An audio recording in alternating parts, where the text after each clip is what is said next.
Bismillahirrahmanirrahim. Assalamualaikum warahmatullahi wabarakatuh. Selamat pagi Bapak Ibu Guru Ekstensi yang saya hormati. Terima kasih pada hari ini saya akan mempresentasikan visi misi SD Cinangsi pada tahun 2024 ini. Pada kesempatan hari ini saya sebagai Kepala Sekolah SD Negeri Cinangsi akan melakukan observasi praktik kinerja kepala sekolah pada tahun 2024 semester pertama Januari sampai dengan Juni. Perkenalkan terlebih dahulu Bapak Ibu Guru beserta Ibu Pengawas yang merupakan tim kerja dari penilai Dinas Pendidikan Pemuda dan Olahraga Kota Cianjur. Nama saya Hedi Mulyadi, bertugas di SD Cinangsi mulai tanggal 12 Juli tahun 2023. Kenapa observasi praktik kinerja kepala sekolah rata-rata di Cianjur itu memilih visi misi sekolah?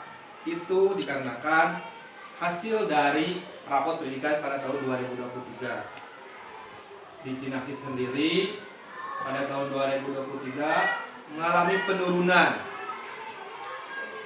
9,74%. Itu hasil dari rapot pendidikan pada tahun 2023. Kenapa demikian? Karena mungkin perumusan, penyampaian dan implementasi visi misi untuk meningkatkan kualitas pembelajaran pada waktu itu hasil dari survei lingkungan belajar, kemudian analisis ANBK anak itu mengalami penurunan atau menurun lah gitu nilainya.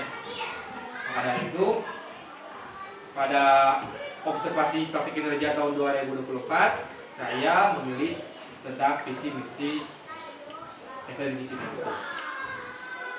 Kebetulan juga karena saya baru setahun ini menjabat kepala sekolah di sini, jadi ingin mengetahui bagaimana komunikasi kepala sekolah dengan guru untuk mewujudkan visi misi dan tujuan sekolah. Yang kedua, memberikan arah yang jelas untuk pencapaian tujuan bersama. Ada pedomannya, mau dibawa kemana lembaga pendidikan ini. Untuk menciptakan mutu pendidikan di Cinangsi itu harus ada jelas patokannya ini. Hanya pada kali ini saya akan mempresentasikan visi misi SD Cinangsi. Adapun alur penyusunan visi misinya itu tidak sekonyong-konyong visi misinya ini hasil dari pemikiran kepala sekolah saja, tidak. Pada awal tahun pelajaran 2023-2024, kita semua telah mendiskusikan, merumuskan yang terbaik program kerja yang tertuang dalam visi misi Cinangsi itu seperti apa. Hasilnya adalah dari perumusan tersebut dari berbagai aspek, memperhatikan dari aspek sosial, ekonomi, lingkungan sekitar, budaya. Bagaimana waktu itu kita akan berdiskusi melalui pendekatan analis SWOT. Bagaimana kekuatan kita? Apa kelemahan kita? Tantangan apa, ancaman apa yang ada di sekitar kita? Kemudian peluang yang dapat kita gunakan, kita berdayakan. Kemudian juga dalam istilah kurikulum merdeka juga ada istilahnya inquiry apresiatif bagja. Waktu tahun 2021 ketika saya mengikuti sekolah-sekolah, saya sedikit belajar tentang apa itu metode metode inquiry apresiatif bagja. B yang pertama, buat pertanyaan awal, betul. Terima kasih. Buat pertanyaan awal. Kayak menawan yang jadi kuno. A. Ambil ambil pelajaran. Ambil pelajaran tina pertanyaan teh, ambil izin kira-kira prioritas utama dari pengalaman-pengalaman sebelumnya. Kemudian G, gali mimpi. Urang teh kaum naon ka payuna teh. Hasil dari nu belakang-belakang teh, oh urang teh nu can kacumpuan teh na kumaha. Mimpi lah, awal dari mimpi kan semua. Kemudian J, jabarkan rencana. Ketika mimpinya ini, oh prosesnya tahapannya iya rencana pun tertuang dalam RKT tahunan, RKJM, RK menengah 4 tahunan. Yang terakhir, atur eksekusi. Ketika awal tahun ajaran, saya memimpin menyusun misi-misi ini beserta rekan-rekan Bapak Ibu, komite, disaksikan oleh orang tua. Waktu itu ya awal tahun ajaran kita rapat. Program-program kerja pengembangan sekolah apa saja, mulai dari sarana prasarana, terus peningkatan kinerja guru, peningkatan proses pembelajarannya sudah banyak. Tertuang dalam rencana 4 tahun ke depan. Sudah waktu itu saya gambarkan di depan orang tua. Dan selanjutnya, bagaimana penyusunan misi-misi ini? Tentunya hasil dari analisis sumber daya pendidikan yang ada di Sinangsi. Ada 2 sumber daya. Yang pertama yang terlihat atau tampak dan tidak terlihat. Tidak tampak istilahnya tangible dan intangible. Yang tampaknya apa? Nih, kayak istilahnya 5M1T. Men, orang ini Bapak Ibu. Orang Bapak Ibu. Money, anggaran, keuangan. Material, bahana. Orangnya aya, uangnya aya, hari bahana can dipeserkeun. Terus metode. Mesin alat. Butuh alat. Nah, teu kumaha? Pembelajaran media lanjut. Dan kemudian waktu. Lini masa waktuna. Ini yang tampak. Yang tidak tampaknya intelektual kapital, kecerdasan,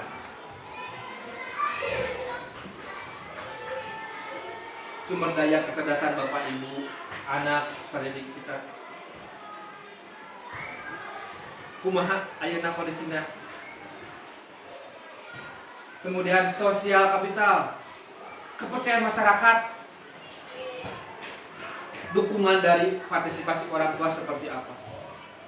Alhamdulillah ya, Sinangsi setelah jabar telah dipermuskan orang tua yang didukung oleh Pak Komite mendukung seluruh program kerja Sinangsi selama 4 tahun ke depan yang tertuang dalam PKT. Terus yang kedua, kreativitas Bapak Ibu. Kalau saya ide-ide, tapi kalau tanpa dukungan dari Bapak Ibu sebagai eksekutor ya tidak akan terwujud. Dan selanjutnya, kalau kita tidak berinovasi, kita akan ketinggalan. Makanya sangat diperlukanlah inovasi. Apapun itu, mulai dari pembelajaran, inovasi, usul aksi nyata. Alhamdulillah Sinangsi sudah banyak beberapa guru yang melakukan aksi nyata. Ini alur penyusunan visi misi. Jadi tidak ujuk-ujuk kurang visi misi anu teh kita ieu hasil dari analisis ieu. Jadi berbagai macam pertimbangan. Selanjutnya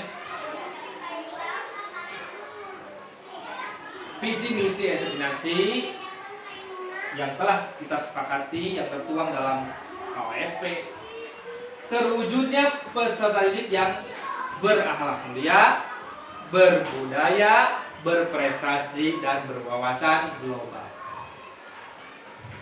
Lamun teu aya singkatan asa teu kurang pas atau bisi hilap, makanya waktu itu kita singkatnya apa? Budaya berempat gitu. Bukan berarti 4 lebih cukup, 4 cukup gitu, bukan ya gitu. Berempat ini artinya berakhlak mulia, berbudaya, berprestasi, dan berwawasan global. Indikatornya berakhlak mulia tentang pasti keagamaan, menanamkan nilai-nilai keagamaan. Alhamdulillah ya sudah kita rutin setiap minggu berjalan Jumat Berkah, tawasul, juz amma. Ketika musim hujan ada air kita bisa beribadah di mushola rekaatib. Kemudian berbudaya nih, terampil dalam mengembangkan nilai-nilai kebudayaan, kesenian. Jadi kalau hanya pengetahuan atau keagamaan tanpa ada budaya, asal ada kurang asin, kurang apa gitu. Harus seimbang, guys. Kemudian berprestasi di sini berarti kita harus unggul dalam akademik dan non akademik. Alhamdulillah selama hampir tahun ini, walaupun di bidang akademik kita belum puas atau belum cukup berprestasi, tapi dalam segi akademik alhamdulillah Kinasi berprestasi. Nah ini tantangan ketika visi ada visi yang belum, nah itu tantangan ke depan untuk mencapai visi misi. Dan keempat, berwawasan global, mampu menyesuaikan dengan perkembangan zaman IT. Lalu kurang tinggalan zaman teknologi seperti ini. Hanya itu tergantung dalam visi misi 4 indikator ini. Agamanya ada, Islam kebudayaannya ada, berprestasi dan berwawasan global. Misinya hasil dari penjabaran visi tadi, membangun lingkungan sekolah yang membentuk peserta didik memiliki akhlak mulia melalui rutinitas kegiatan keagamaan, menerapkan ajaran agama melalui cara berinteraksi di sekolah. Jelas kita sudah melaksanakan misi ini dan berlanjut, tidak hanya 1 kali 2 kali tapi rutin. Membangun lingkungan sekolah yang bertoleransi dan dalam berkebinekaan global merupakan salah satu dari ciri-ciri profil Pancasila. Mencintai budaya lokal dan menjunjung tinggi nilai gotong royong. Nih, walaupun kita berkebinekaan global, tetapi kita harus tahu bahwa kita ada ketimuran budaya-budaya yang baik menurut nenek moyang kita, ya kita harus lanjutkan. Jangan sampai kita terkikis oleh budaya barat. Merancang pembelajaran yang menarik dan menyenangkan yang mampu memotivasi peserta didik untuk selalu belajar dan menemukan pembelajaran sesuai dengan apa? Kebutuhan murid dan karakteristik anak. Itu merupakan poin-poin penting yang ada dalam observasi pembelajaran kemarinnya Bapak Ibu Guru. Bagaimana membuat rasa aman, nyaman, empati. Oke. Bentar ya. Bentar.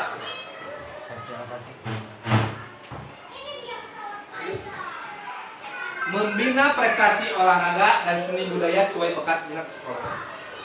Potensi kita alhamdulillah ada, walaupun dalam segi olahraga kita kekurangan SDM-nya, tidak ada guru olahraga, tapi kita tidak boleh berkecil hati.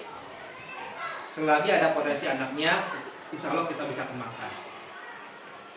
Selanjutnya, mengembangkan kemandirian, nalar kritis, dan kreativitas yang memfasilitasi keragaman minat dan bakat.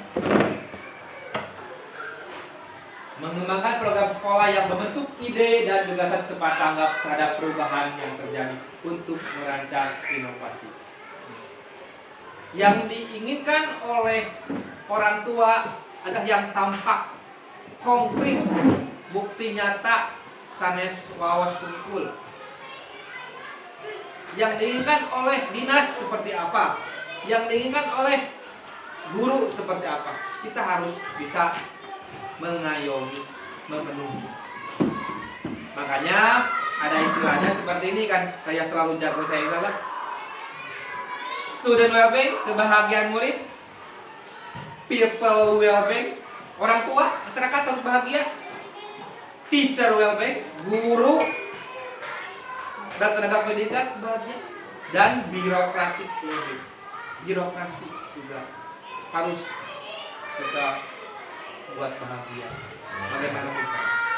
Ini untuk supaya semua balance seimbang. Oke. Terima kasih. Sekian pemaparan visi misi saya. Mudah-mudahan kita dapat bekerja sama. Proses yang selama kita jalani hampir tahun ini yang sudah tercapai kita pertahankan, yang belum kita raih bersama. Sebelum tutup, apa ada yang ditanyakan atau kita refleksi kolaborasi dalam hal pemaparan visi ini? Kita review kembali, misalkan ada apa begitu yang gimana Pak Ibu? Ya, silakan Bu. Untuk perbedaan visi indikatornya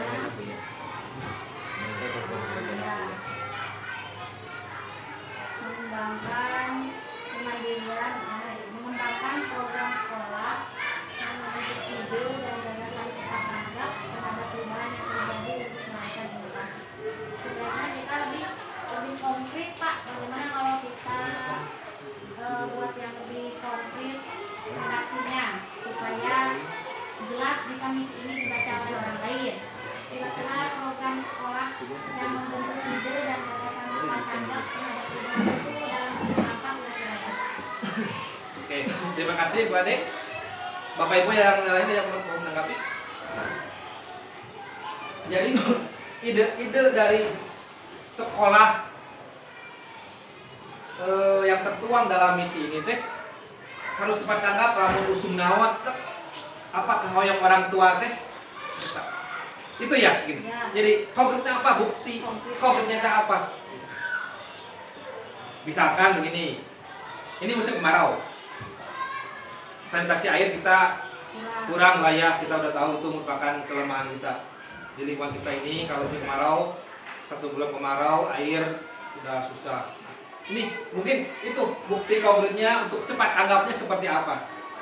Berarti bisa kolaborasi dengan orang tua untuk membuat suatu rancangan pembangunan misalnya sumur bor begitu ya Pak. Nah, betul. Terima kasih Bu. Kita lingkungan sekitar sini kita lihat dulu. Ada tidak yang bisa kita kerjasama?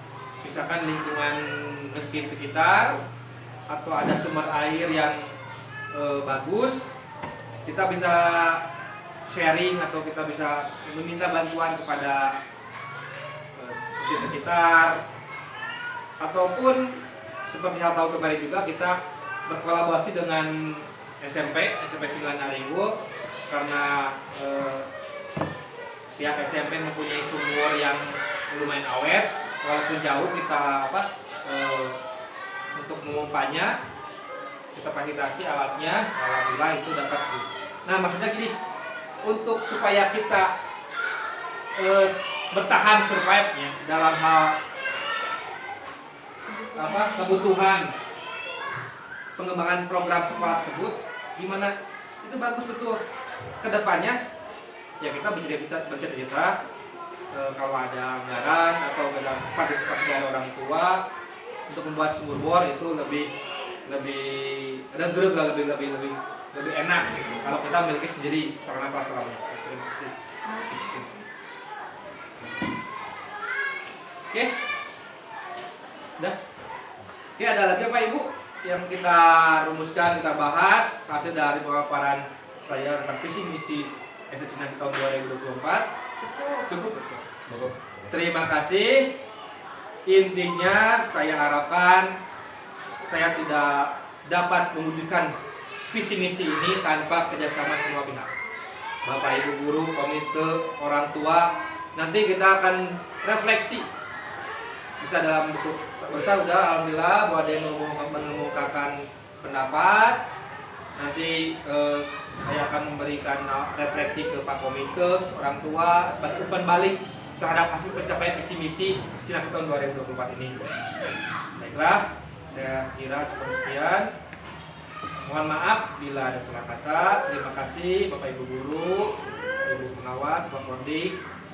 Semoga pemaparan observasi kinerja kepala sekolah saya ini dapat bermanfaat khususnya pada diri saya sendiri untuk meningkatkan mutu pendidikan esensi umumnya, dapat menjadikan motivasi kepada seluruh rekan-rekan kepala sekolah sekecamatan Haringgo. Billahi taufiq wal hidayah. Wassalamualaikum warahmatullahi wabarakatuh. Waalaikumsalam.